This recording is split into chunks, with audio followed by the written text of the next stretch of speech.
Là, bonsoir à toutes et à tous. Salam alaikum wa rahmatullah wa barakatuh. Voilà, j'espère que vous allez toutes et tous bien dans ce contexte particulier. Pardon. Je voudrais expliquer le sens de cette intervention. D'abord, c'est le prophète sallallahu alayhi wa sallam qui nous réunit, puisque nous célébrons ce soir Laylat al-Isra wal-Mi'raj, la nuit du voyage nocturne et de l'ascension céleste du prophète. Et bien sûr, c'est dans ce contexte particulier quel éclairage nous pouvons enterrer. Et je voudrais bien sûr dire aussi que j'interviens là, mais que nous sommes dans le partage, nous sommes dans ce terme, enfin cette expression que employait Mohamed Iqbal de la démocratie spirituelle, c'est-à-dire que d'autres interviendront, et peut-être, Inch'Allah, d'autres parmi vous. Voilà. Donc, alors, un mot sur le sens de ce que nous vivons.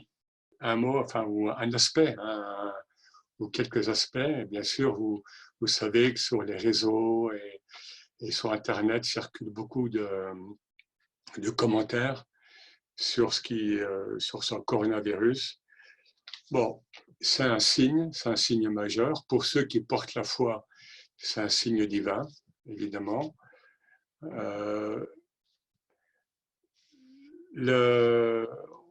On se rend compte que dans l'humanité, telle qu'on la connaît, c'est toujours des minorités qui ont porté les grands changements. Les grands changements vers le meilleur comme vers le pire, d'ailleurs. Et on le voit d'ailleurs dans le Coran. Bien souvent, le Coran nous dit mais la plupart des gens ne savent pas.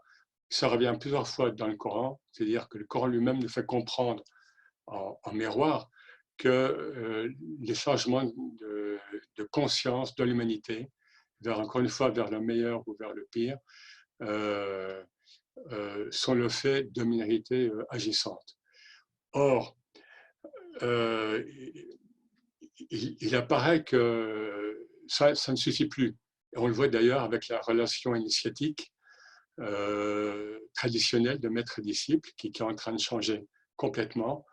On voit que maintenant tout ça descend, c'est une période de révélation avec un petit R, mais avec un S, et que tout est en train de se diffuser en mode horizontal et de manière extrêmement donc large. Et que du coup, il ne suffit pas que quelques initiés, quelques êtres éveillés comprennent les signes, il faut que l'humanité, face à l'évolution de la civilisation humaine actuelle, il faut que l'humanité comprenne les signes. Et on peut parler, bon, certains l'ont dit, que nous sommes à une troisième révolution. On a parlé de révolution néolithique, voilà, l'homme qui se stabilise, qui se sédentarise, apparition de l'agriculture, de l'élevage installé, et puis et tout ce qui va aller avec, les cités, les guerres aussi, etc. Et puis la révolution industrielle, 17e, 18e siècle. Et là, on est dans une contre-révolution industrielle parce qu'on voit que tout le modèle industriel financier qui va avec est complètement mis à mal. Donc, Al-Hakum al-Takathur, une sourate du Coran commence ainsi, le souci de la multiplicité vous distrait. Cette frénésie de consommation, de multiplication des biens, les tous artificiels plus les uns que les autres, nous distrait, Al-Hakum, jusqu'à ce que vous visitiez les tombes. Alors, de fait, voilà, nous sommes confinés maintenant. Le nom divin Zahir, le nom divin qui est Zahir, c'est-à-dire l'apparent, l'extérieur, nous renvoie, comme par effet de miroir, vers le nom divin, toujours, qui est en miroir de Zahir, al-Batin, l'intérieur, l'intériorité, le confinement. En 51-20, donc dans le Coran, Nous avons wa fil ard ayatun lil muqinin wa fi anfusikum afala tubsirun. Sur terre, donc dans le monde horizontal, donc ce que nous voyons déjà, il y a des signes lil muqinin déjà pour ceux qui ont l'yaqin, qui ont une certitude intérieure, qui ont déjà un éveil de conscience. Mais ça ne suffit pas. Pour nous et pour les autres, et en vous-même, est-ce que vous ne scrutez pas? Donc, ce matin, par exemple, en mangeant, en petit déjeunant, j'écoutais la radio et un sportif nous dit, voilà, voici venu le temps de l'introspection. Un sportif, un champion, voilà. Donc, il y a cette prise de conscience qui fait que le monde des apparences nous distrait, au sens profond, coranique, au sens du philosophe français Pascal aussi, et que nous devons remettre en cause notre comportement, et ça concerne tout le monde, plus ou moins, évidemment, les uns les autres, dans cette civilisation humaine qui, on le voit, nous mène droit au mur. Donc, n'en doutons pas, c'est par pure miséricorde, et on va revenir sur ces paradoxes divins, par pure miséricorde que Dieu nous envoie ce signe.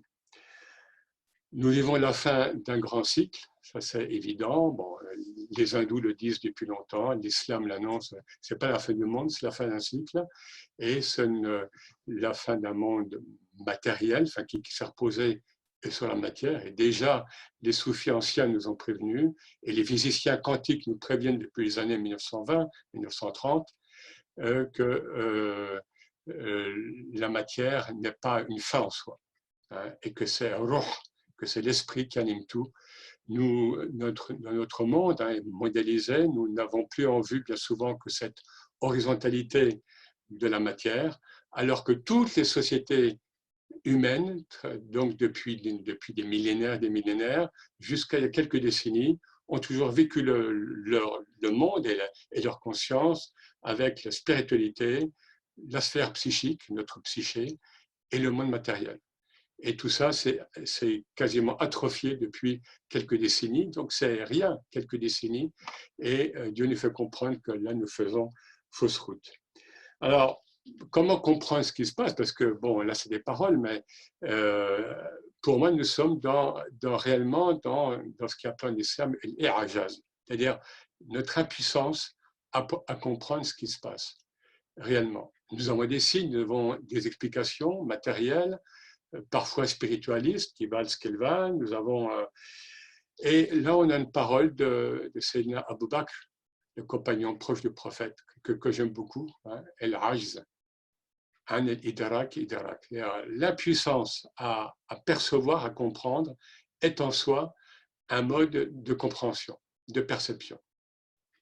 Alors, bien sûr, ça vaut sur lorsqu'on veut approcher la personne divine, hein, et ses paradoxes. Ça, c'est le tawhid, ça, c'est tous les secrets du tawhid ésotérique, initiatique.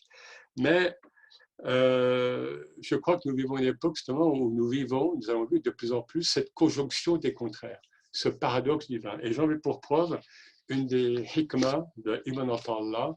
Certains la connaissent, hein, bon, je la lis en français, hein, bon, pour être plus rapide. Ibn Atallah, donc un soufi égyptien qui est mort en 1309 de l'école de la Chaziliya. Il se peut qu'en te comblant, il te prive. Il se peut aussi qu'en te privant, il te comble. Si en effet, en te privant, il t'ouvre la compréhension, le farm, si en te privant, il t'ouvre la compréhension, alors la privation devient un don. Et est-ce que ce n'est pas ce que nous vivons actuellement, hein? On voit cette prise de conscience partout, hein? Donc cette privation qui est un don. Et ça correspond au nom divin, El Manian, hein? Celui qui prive, celui qui empêche. A priori, c'est négatif. Et en fait, hein, dans la sagesse divine, ça peut être extrêmement positif. Et nous savons bien que nous le vivons. Alors, attention quand même, on voit, même sur le plan spirituel ou ésotérique, je dirais presque ésotériste, aux interprétations les plus diverses, mais ça, c'est la profusion humaine, c'est beau. Attention, pourquoi? Parce que bon, je crois que nous vivons une période, et ça va encore s'affiner, ça va devenir de plus en plus subtil, une période où tout ce qui est authentique est de plus en plus proche, hein, en indifférenciation avec sa parodie, avec sa contrefaçon. Pourquoi? Parce que les repères traditionnels s'écroulent, les repères religieux, les repères nationaux, les repères dans ce monde mondialisé. Et il y a une sagesse divine cachée, il y a une hila, une ruse divine dans cette mondialisation sauvage. Voilà. Donc, nous devons nous protéger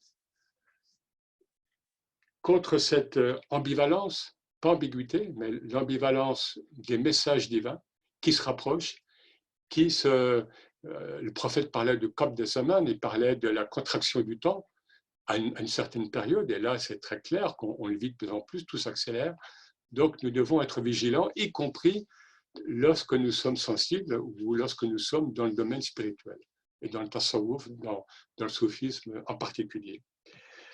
Et se protéger, pour moi, c'est une image, c'est une image, c'est, j'espère, une expérience, et j'aimerais partager, c'est vraiment mettre en présence en nous l'axe du tawhid, l'axe de l'unicité, qui nous traverse verticalement, hein, et qui est comme une fusée, comment dire, une conscience d'un métal précieux qui est en nous, vous voyez, le plus précieux possible, le plus lumineux possible, et qui fait que toutes ces informations aussi, parce que par contre, nous développons beaucoup d'informations par Internet, par les médias, puisque nous ne pouvons plus sortir. Attention à cette multiplication également d'informations, de fake news, etc.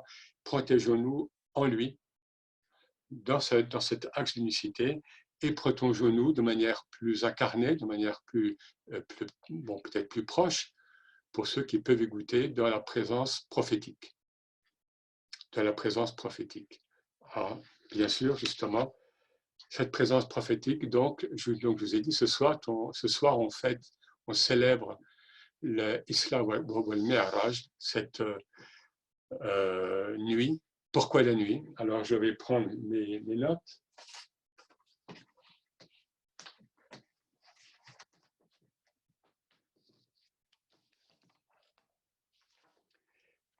Deux passages coraniques nous parlent de ce voyage nocturne d'abord, El-Isra, en arabe, Asra, ça veut dire voyager de nuit, qui est donc indiqué et qui a donné le nom à une sourate, donc la sourate 17. Et il y a un verset, donc le premier verset. Donc ça, c'est le premier passage. Et le deuxième passage, mais qui est allusif, il faut voir que tous ces passages sont extrêmement allusifs, et surtout le second, c'est dans Sourate al-Najm, la sourate de l'étoile, donc la sourate numéro 53, où donc des versets 1 à 18, quand même, est relaté, mais d'une manière extrêmement subtile, le Mi'raj, c'est-à-dire l'ascension céleste du prophète. La sourate al-Isra, elle est médinoise. Donc, elle relate ce voyage nocturne du prophète une fois que le prophète est à la Mecque. Or, la sourate al-Najm, donc la sourate de l'étoile qui relate l'ascension céleste du prophète, elle est mécoise. Elle porte le numéro 23 dans l'ordre de la révélation à la Mecque. Alors, donc je disais, les deux passages sont très elliptiques. Je vais lire le premier, donc le passage, le verset 1 de la sourate 17. Par contre, je ne lirai pas tout le passage de la sourate 53 parce qu'il est un petit peu long. A'udhu billahi minash shaitanir rajim, bismillahir rahmanir rahim. Pardon, c'est la bonne Al-Najm que j'ai là.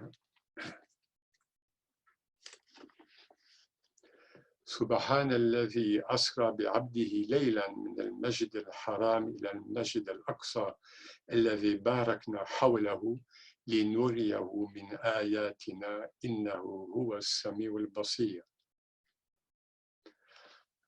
on nous attire l'attention sur le fait Subhana. Alors on traduit, bon, il y a différentes traductions. Attention, il y a quelque chose là qui va vous échapper.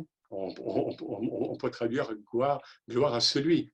Bon, à Dieu, Allah, bien sûr, mais Subhan est traduit de manière différente ailleurs, ou en tous les cas, il y a quelque chose qui relève précisément du I'jaz, de cet aspect inimitable de Dieu, évidemment, et du Coran. Et qu'est-ce qu'il nous est dit là? Donc, je lis le français. Gloire à celui qui a transporté son serviteur. Vous voyez que le prophète Mohammed n'est pas désigné. On est déjà dans une ellipse. Son serviteur, nuitamment, de nuit, de la mosquée sacrée, Al-Masjid al-Haram, à la mosquée lointaine, Al-Masjid al-Aqsa, d'où nous avons béni l'enceinte afin de lui faire voir nos signes, car il est celui qui entend et qui voit. Dieu est celui qui entend et qui voit. Alors, première, dans ce verset, donc de Surat al-Isra, première allusion, il a abdihi, bi abdihi, celui qui a transporté son serviteur. D'une part, donc, le prophète n'est pas nommé. Et pourquoi serviteur? Pourquoi est-il nommé serviteur? Eh bien, Ibn Arabi nous explique que précisément, c'est parce que le prophète était complètement et totalement dans l'Aubudiyya, dans le service de la transparence à Dieu, qu'il a été investi par Dieu. Et je crois qu'il compare avec le soujoud.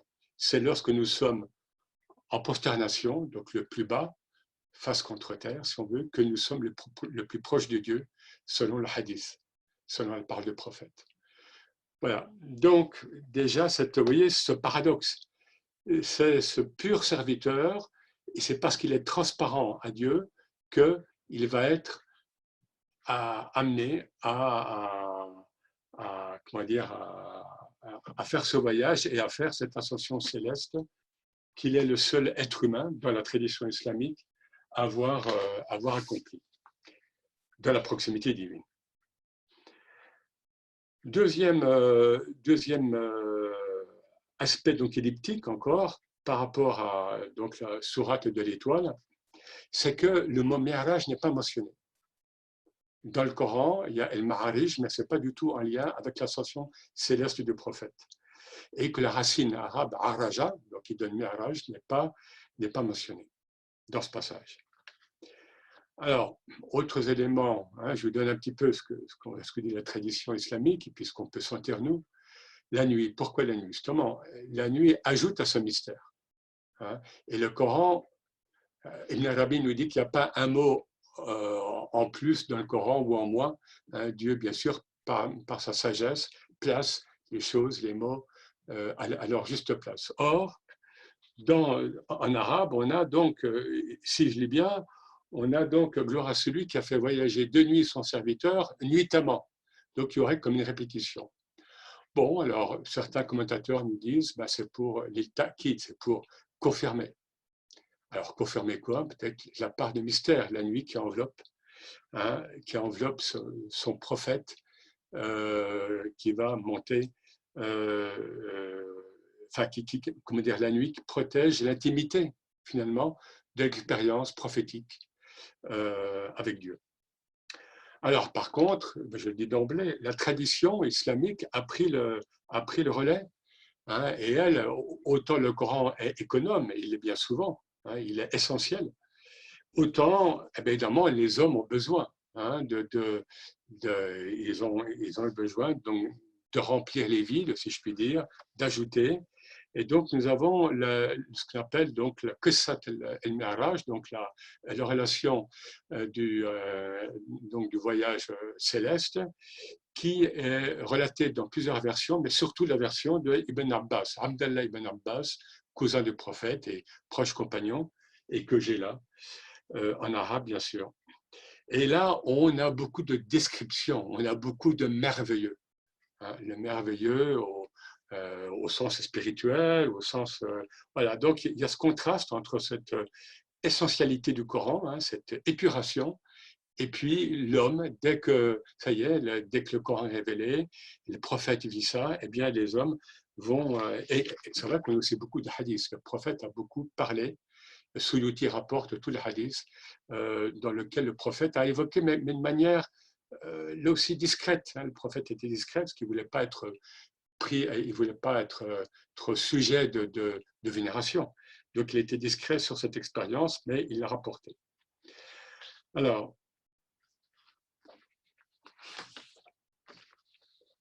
le contexte, on est au début de la révélation, donc on est à la Mecque. Selon la plupart des chroniqueurs, on serait en 620, donc 2 ans avant l'hégire à Médine. Et le prophète passe la nuit, donc traditionnellement, la date c'est du 27 Rajab. C'est pour ça que ça correspond à peu près ça correspond à la date de ce soir. Et le prophète passe la nuit donc à la Mecque chez Hani, chez donc cette femme qui était une cousine de Ali. Et voilà, donc sa maison, lui dit, était près du haram, près du sanctuaire, donc de la Mecque de l'époque. Et vous pensez bien qu'elle était très différente. Je plaisante, mais malheureusement, c'est une plaisanterie un peu amère. Hein. Bien sûr que le sanctuaire de la Mecque était très différent de ce qu'il est devenu actuellement. Et donc, c'est l'archange Gabriel qui arrive et qui va amener donc, le prophète, hein, je synthétise évidemment, sur El Borak, l'éclair. Cet être merveilleux, mystérieux, fantastique, un corps animal mais serti de pierres précieuses. Bon, la version d'Ibn Abbas donne des précisions, hein, et à tête de femme. À tête de femme. Et il va... Donc, alors, selon certaines versions, il y a d'abord l'épisode de Sharh al-Sadr, ou bien Shaq al-Sadr, c'est-à-dire que avant cela, d'abord, des anges ouvrent la poitrine du prophète et lui ôtent ce caillot noir. Mais selon d'autres versions, et donc majoritaires, cet événement spirituel, donc fait par les anges, se serait passé de la jeunesse du prophète, donc alors qu'il était enfant. Voilà, donc le prophète monte sur cet animal, enfin sur cette. Alors certaines sources le dotent d'une âme humaine. Vous voyez, donc on est vraiment entre l'animal et l'humain, ce qui est intéressant aussi en soi par rapport à la haute conception qu'a l'islam de l'animal. Voilà, alors voyage donc horizontal de nuit, hein, donc dans le mystère, et en cours de route, ça c'est un passage important, et avant d'arriver à Jérusalem, puisque le voyage de nuit, selon la plupart des versions, pas toutes d'ailleurs, se fait donc de la Mecque à Jérusalem, mais bon, ça c'est bon, après il y a certaines considérations un peu de détails.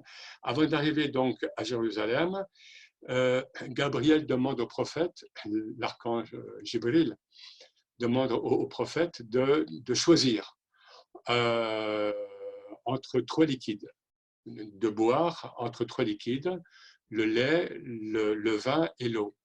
Et le prophète instinctivement boit du lait et il n'en boit qu'un peu. Et l'archange Gabriel lui répond, tu as choisi la fitra, c'est-à-dire la nature pure, originelle. Et donc l'islam, selon un hadith notamment, est la religion de cette pure nature originelle dont on parle ailleurs. Et voilà, vous voyez, on est dans des... Et l'archange Gabriel lui demande, enfin lui dit, si tu avais bu tout le verre ou toute la coupe, eh bien, toute ta communauté n'aurait jamais goûté l'enfer. Et là, par miséricorde, on sent toujours ce Nabi al-Rahma, on sent ce prophète de la miséricorde. Donc Mohammed demande à reprendre la coupe pour la finir. Et Jibril lui dit non, voilà, c'est fini. Voilà. Donc on arrive à Jérusalem Et on est dans la consécration. N'oublions pas que nous sommes 620. L'année précédente, le prophète a vécu une année très difficile. Il a perdu sa femme Khadija, son oncle Abu Taleb, donc ses protecteurs, et il est dans une phase de persécution aiguë par les Mécois. Et le Mi'raj arrive, toutes les interprétations le disent, arrive pour le conforter intérieurement, parce qu'il était quand même ébranlé, et pour conforter cet islam naissant. Et donc, à Jérusalem, il va lui être demandé de prier imam devant les autres prophètes. Donc, même politiquement, on pourrait dire au sens le plus noble, là, l'islam incarné, je veux dire, et le prophète, en tant que sceau des prophètes, en tant que dernier prophète, eh bien, l'Isra et le Mi'raj assurent cette consécration en quelque sorte.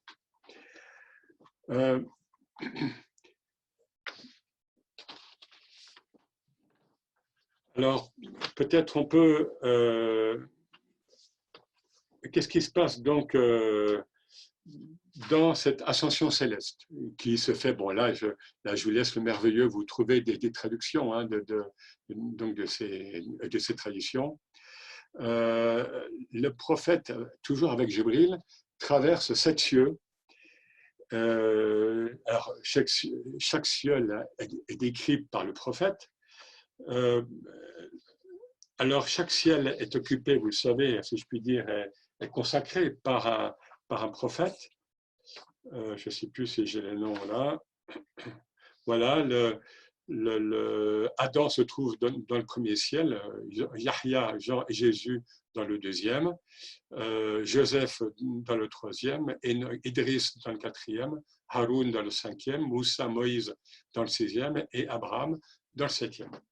Donc le prophète visite ces cieux, et ce qui est intéressant justement, c'est qu'à chaque fois, à chaque ciel, il est demandé à Jibril, est-ce que le prophète est déjà missionné? Donc, c'est une preuve pour les commentateurs que le prophète est vraiment à ce début de sa mission prophétique.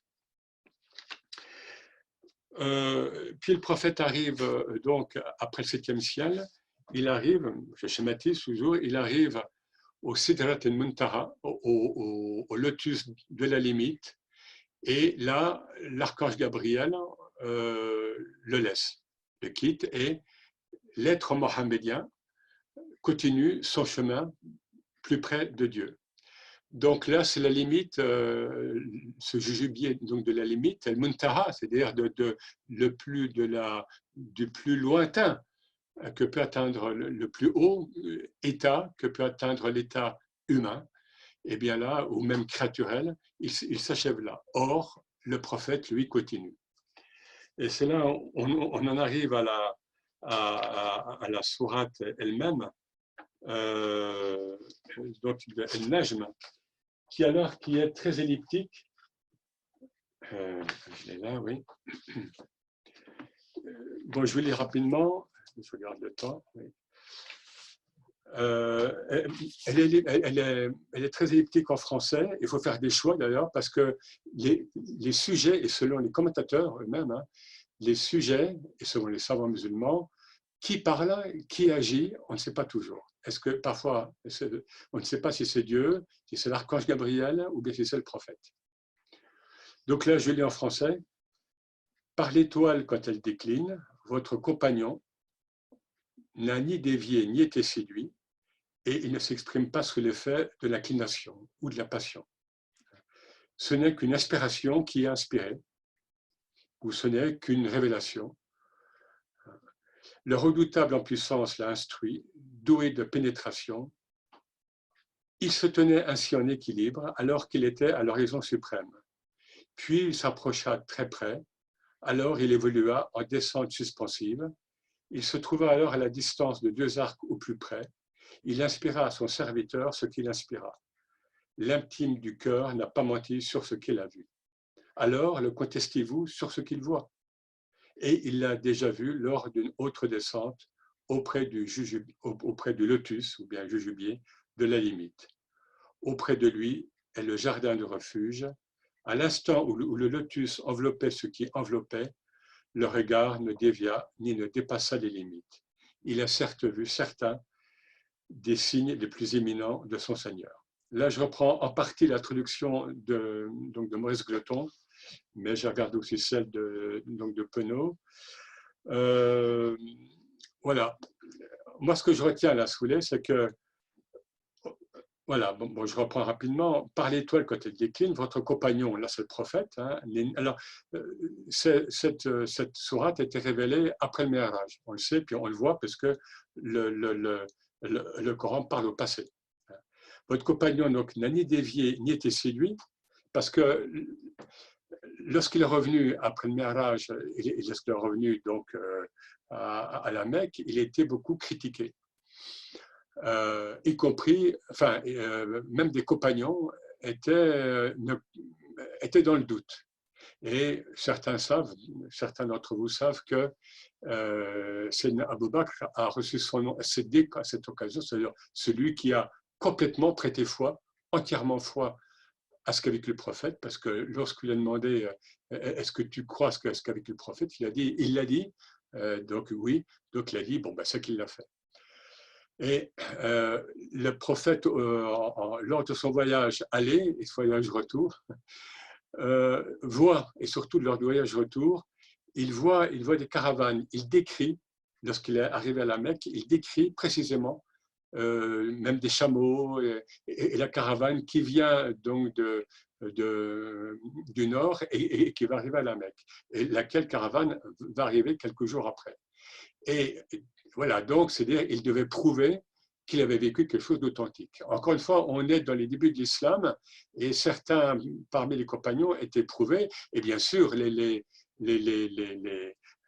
Mécois, bon, les mécréants, se moquent de lui, hein, se moquent de lui. Et bon, voilà, lorsque les caravanes arrivent, ça va ajouter des preuves, puisque ce qu'il aura décrit, ce qu'il aura dit avant qu'ils arrivent, sera donc oui, en fait authentifié. Voilà. Il ne s'exprime pas sous l'effet de la passion, voilà, donc il ne dit pas n'importe quoi. Donc ce qu'il vous a dit par rapport à son expérience céleste, nocturne et céleste, ce n'était pas du tout quelque chose d'imaginer. Et voilà, pardon. Voilà, ce n'est qu'une inspiration qui est inspirée. Le redoutable en puissance, bon là c'est Dieu, l'instruit, doué de pénétration. Il se tenait ainsi en équilibre alors qu'il était à l'horizon suprême. Pour certains, c'est Dieu, pour certains, c'est l'archange Gabriel, pour certains, c'est le prophète. Puis il s'approcha très près, alors il évolua en descente suspensive. Et pour certains, c'est le prophète, pour d'autres, c'est l'archange Gabriel. Je résume, évidemment. Hein. Il se trouva alors à la distance de 2 arcs ou plus près, là c'est le prophète. Là, c'est le prophète qui quitte l'état créaturel en quelque sorte et qui va s'approcher du divin au plus près. Et là, on a ce passage, Dieu garde le mystère sur ce qu'il a révélé à son serviteur. Là, il inspira ou bien il révéla alors à son serviteur ce qu'il révéla. Ça ne vous regarde pas, vous n'êtes pas au niveau. L'intime du cœur n'a pas menti sur ce qu'il a vu. Les savants nous disent que le prophète a vu Dieu, mais par le cœur, pas par la vue. Alors, le prophète lui-même a dit, mais de manière très allusive, qu'il l'a vu en tant que lumière. D'autres relations disent qu'il l'a vu de manière plus incarnée. Saïda Aïcha, elle disait que le prophète lui avait dit qu'il n'avait pas vu Dieu, je veux dire, de manière anthropomorphique en tous les cas, ou bien en représentation formalisable par l'esprit humain. Alors, le côté Stivou sur ce qu'il voit, et là on passe au présent. Et il l'a déjà vu lors d'une autre descente. Et là, ce serait l'archange Gabriel le sujet. Ou alors, ce serait le prophète qui aurait déjà vu Gabriel lors d'une autre descente, auprès du lotus, donc de la limite. Et on a un autre verset complètement fermé sur lui-même. Iz yakhsha et sidrata ma yakhsha. À l'instant où le lotus enveloppait ce qui enveloppait. Voilà. C'est-à-dire, ce qui se passe auprès du lotus, donc de la limite, et ce qui se passe au-delà, ça ne vous regarde pas. Donc voilà, on appelle ça en fait une tautologie, c'est-à-dire que a priori Dieu n'apporte rien, puisque je ne vous dis pas ce qui s'est passé, mais précisément c'est par ce creux, c'est par ce mystère que nous avons une teneur, enfin nous voyons que nous avons une teneur extrêmement forte sur ce passage coranique. Alors, pour finir sur cet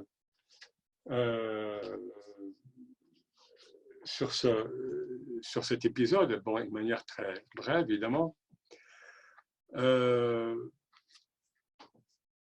point, est-ce que le prophète a vécu l'ascension, enfin, le voyage nocturne et l'ascension céleste uniquement par l'esprit ou par le corps et par l'esprit? Et la tradition islamique, et notamment soufie, nous dit qu'il l'a vécu et par le corps et par l'esprit. Tandis que les soufis, ou enfin, disons, certains saints, ont vécu le Mi'raj, mais la tradition soufie est unanime là-dessus. Un saint musulman, c'est-à-dire un saint dans cette humanité post-prophétique, c'est-à-dire après la période des prophètes, donc l'époque de la sainteté, bon, pour la meilleure, eh bien, les saints, enfin, les humains, ne peuvent vivre une ascension céleste de type mohammedien que par l'esprit. Et donc, certains ont témoigné, beaucoup l'ont vécu, beaucoup de manière anonyme, et certains en témoignent. Un des premiers, c'est Abu Yazid Bistami. Ibn Arabi aussi l'a évoqué, il dit que ça s'est passé en lui. Et là, on va lire un passage donc, du Cheikh Adda Ben Tounes qui fait allusion au Mi'raj qu'il a vécu en invoquant le nom Allah. Bon, juste pour dire que cet événement spirituel a beaucoup marqué la spiritualité, pas seulement islamique, puisque à l'époque médiévale, a été traduit de l'espagnol et puis en italien, là on est au XIIIe, XIVe siècle, le livre de l'échelle de Mahomet, qui a inspiré Dante par la Divine Comédie. Vous savez que dans la Divine Comédie, il y a cette visite des cieux, enfin du paradis et de l'enfer, je n'ai pas eu le temps d'en parler, et tout ça est pris très, très grandement du Mi'raj prophétique. Alors, maintenant, voilà, et nous, le prophète nous dit, donc de hadith, Salat Mi'raj al-Mu'min, la prière, donc les 5 prières par jour, la prière est l'ascension céleste du croyant.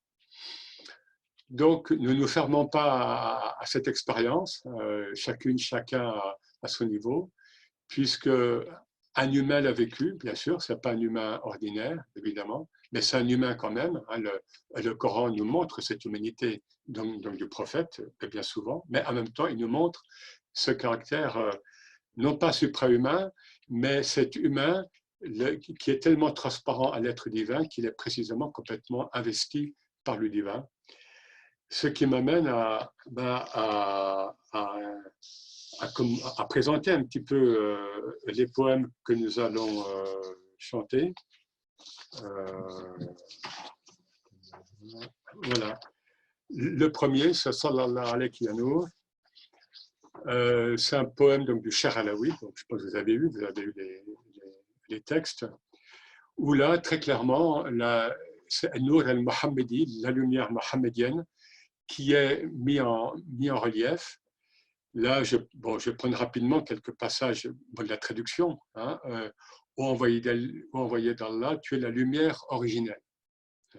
Lumière sur lumière, tu es venu.